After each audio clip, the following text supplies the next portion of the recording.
Korea Selatan apalagi di tahun 2015 udah ini, dan ini ketika dihapus aku saksinya karena aku lagi suka Korea kan. Pasal ini keluar tuh aku ngikutin. Aku ngikutin kayak apa ya? Isunya tuh aku ngikutin. Ada alasan. Pasal perzinahan itu dihapus. Itu benar-benar menggoncang Korea karena dulu itu tabu. Sekarang udah biasa, Tat. Jadi di sana tuh perzinahan itu udah bukan kayak hal yang tabu, emang udah biasa. Karena bagi mereka kalau gua tetap larang ini orang tambah stres. Dan kita mau hukum semua orang. Ya, akhirnya dihapus pasal perzinahan sehingga perzinahan itu menjadi legal di sana. Dan terjadi. Kapan mau ke sana lihat? Belum tahu kan, masih ditolak visa saya. Ya.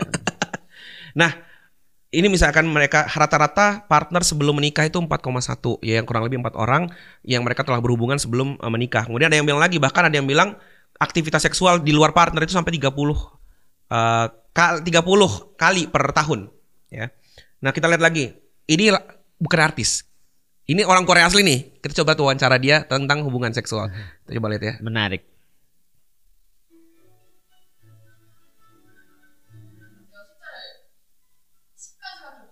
Bangga.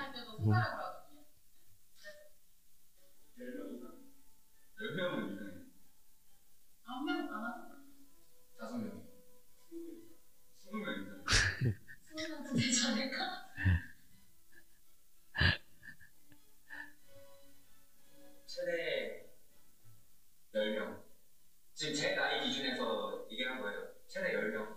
10명까지는 이해할 수 있다. Hah? 경험이 아니라 왜냐면 성적 욕구는 너무나 자연스러워. Kelihatan pinter ya. Pakai dalil gitu. Wah, ini kayak fuckboy nih kayaknya. Antum kalau gak hijrah kayak gini tante.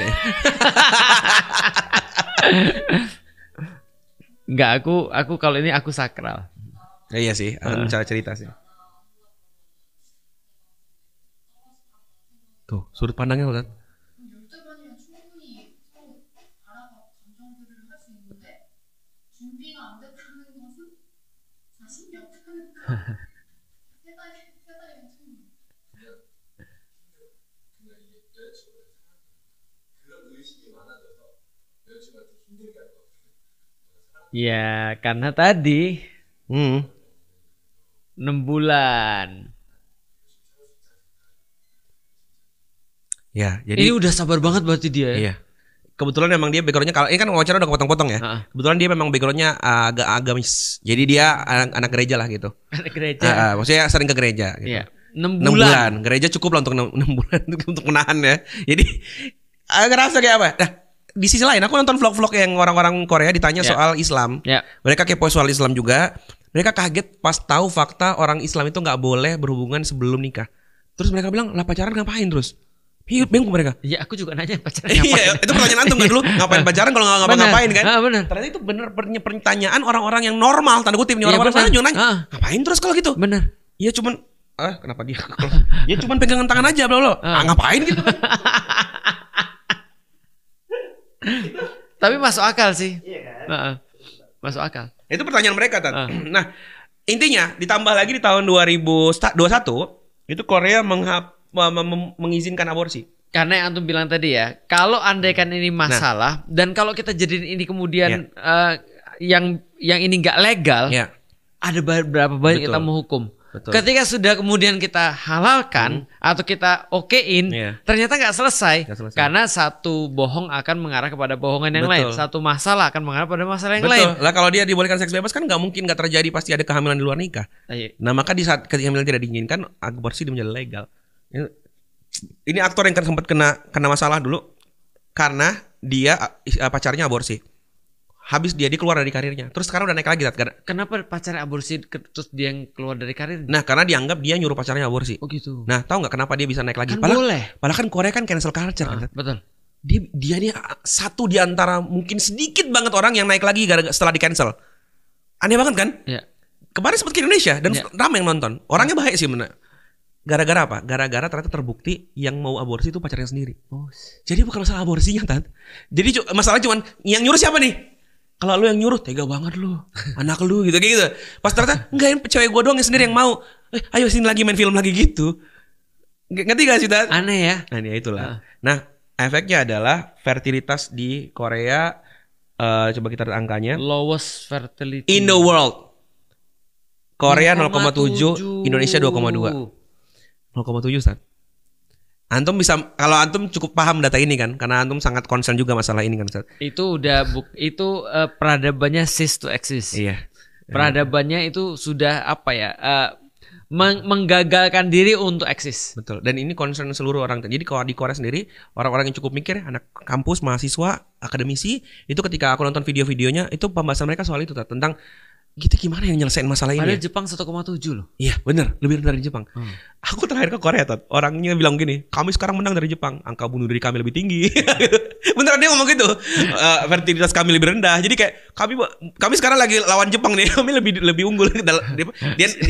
Dia lagi ngejokes gitu. Siapa yang duluan siapa duluan punah? Itu ya. Nah, ini benar kata Ustaz nih. Ini lihat ya, Indonesia misalkan jumlah anak-anak tuh gemuk dah. Iya. Piramid normal. Piramid, iya, itu lihat di sana 60-an tahun gede banyaknya orang. Itu pun belum nikah. Kan kayak itu badannya gitu kan. Dan ingat enggak tadi banyak sekolah tutup? Ya. Itu memperparah. Sekarang banyak sekolah tutup itu karena orang enggak mau punya anak. Jadi sudahlah orang pada pindah ke kota, di kota orang enggak mau punya anak. Tadi saya kan nanya, emang di kota sekolah penuh? Enggak, Tat. Di kota enggak ada anak-anak. Jadi pertama kali aku inget banget ada satu vlog orang Korea. Karena mungkin aku udah subscribe mungkin ada 20-30 orang Korea ya. Aku subscribe soalnya suka ngeliat pandangan mereka ketika ke Indonesia gitu loh. Mereka bilang di sini yang kelihatan banget banyak anak-anak. Ya. Di Korea tuh jarang banget anak-anak. Di sini tuh dikit-dikit meleng dikit lihat kiri anak gitu. Ya kayak antum semua di CR tuh kan beranak mulu ya. Iya. Kayak kucing kali. Iya betul. Kalian tuh memenuhi Jawa Barat tau nggak? Ya jadi itu ngaruh Tat. Jadi angka kelahiran kemudian semakin sedikit, sekolah-sekolah pada tutup. Leading reason for people not getting married, concern about child care. Iya, karena beban tadi yang dibilang apa-apa mahal. Lah ini kita tinggal nitipin tetangga. Nah, itu yang terjadi. Apa lagi nanti kan anaknya mau diapain? Anaknya mau bersaing kan masuk universitas. Oh iya benar. Lah tambah susah lagi ngurus anak ini. Bebannya makin banyak. Nih belum les-les. Iya. Ini anak di sana Tat, itu sekolah itu dari jam, nih kalau kita lihat jadwalnya lah ini. 8. Jam 8 kan. Nah ini lebih detailnya nih. 7.25 dia bangun nih. Kemudian dia berangkat ke sekolah 7.30, nanti baru pulang lagi jam 22.30 Tat.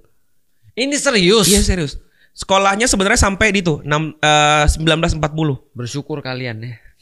Ya jadi Tat, sekolah intinya sampai jam 16. Ya jam 4 sore. Ada break ya, nanti masuk lagi ke sekolah namanya Yaja. Yaja itu kayak belajar malam studi di kelas. Ini sebentar. Ini umur berapa nih? Ini SMP SMA Tat. Oh. Kayak gini Tat, beneran nih Tat. Pantesan mereka bilang SMA itu masa yang paling sulit dalam hidup mereka. Betul, ya. Ini sebentar nih, mereka sekolah nih. Ya kan? Iya. Ini serius At? Iya ini serius. Mereka sampai jam 4. Iya. Nanti membersihkan sekolah. Iya. Terus pulang ke rumah. Nggak pulang. Hah? Nanti masuk ke sekolah lagi. Biasanya ada yang jalan-jalan ke kafe bentar dikit apa balik lagi. Bapak ibunya kapan ketemu dia? Malam Tat. Enggak, ini kan mau tidur. Bapaknya juga baru pulang itu. Kan bapaknya kerja tadi. Kadang juga nggak pulang kan lagi tidur di jalan. Terus emaknya yang tadi sebelahnya ya tiduran di kereta itu. Terus anaknya siapa yang ngurus? Apanya Tat? Anaknya lu sampai sekolah Tat kan. Itu kan jam 10:30. Iya Ustaz. Anaknya sampai ngurus dapur. Jadi anaknya pulang tuh biasanya adegannya ya kayak makan dulu nih baru tidur. Emaknya paling gitu. Bapaknya pulang sambil mabuk marah-marah. Dia tidur jam berapa? Rata-rata masuk kamar tidur jam 12 malam. Nanti bangun lagi pagi kayak gitu. Haji. Untung gak subuhan mereka. Kapan tahajud? Kapan tahajudnya? Jangan dipikir lah tahajudnya lagi. Jadi itu beban mereka. Jadi mereka capek banget. Biasa banget kita ngeliat kondisi di mana di sekolah gurunya ngomong apa anaknya tidur kayak gini. Biasa. Saking kayak udah yang penting guru ngajar, anaknya juga udah capek semua. Itu malam-malam masih sekolah. Ini ya jatan namanya. Belajar sendiri harus di sekolah. Nah biasanya kenapa aku bilang kadang pulang malam, kadang pulang dari 20-30 ini masih les. Atau kan tadi di antara 16 sampai sekian tuh mereka les dulu. Kayak gitu ada lesnya. Les di luar sekolah. Jadi kayak di sekitar sekolah jadi gitu tuh. Aku harus menyelamatkan Song Hye Kyo sih. Dia udah tua sih Tat. Iya. Dia gak sekolah lagi Oke baik. Menyelamatkan anaknya Song Hye Kyo ya. Dia punya anak? Enggak kan kalau punya anak kan. Kirain. Nah ini Tat kira-kira happy ngapain Tat ini? Ini adalah perayaan, bahkan sampai Tat di hari itu pesawat nggak boleh berangkat, bukan nyepi ya, tapi hari ujian masuk universitas. Karena ini sakral banget, bahkan nggak boleh ada yang berisik, nggak boleh ada yang berisik. Polisi nggak boleh nyalain wuyung-wuyung, pesawat nggak boleh berterbang hari itu, saking menjaga kekhusyuan tes hari itu. Dan di hari itu begitu pulang semua bapak ibunya bawa tanjidor apa segala macam untuk kenapa? Masuk kampus itu idaman banget. Mempersiapkannya kan lama tadi, nyiapin tuh. Dan banyak yang bunuh diri ketika nggak lolos itu. Yang persiapan segitu lama tercapek, nggak lolos, orang tuanya bilang, ya gitulah. Sosialnya antum nyeritain aja aku literally stres loh. Iya, karena aku coba bayangin mereka loh, serius. Bener kan?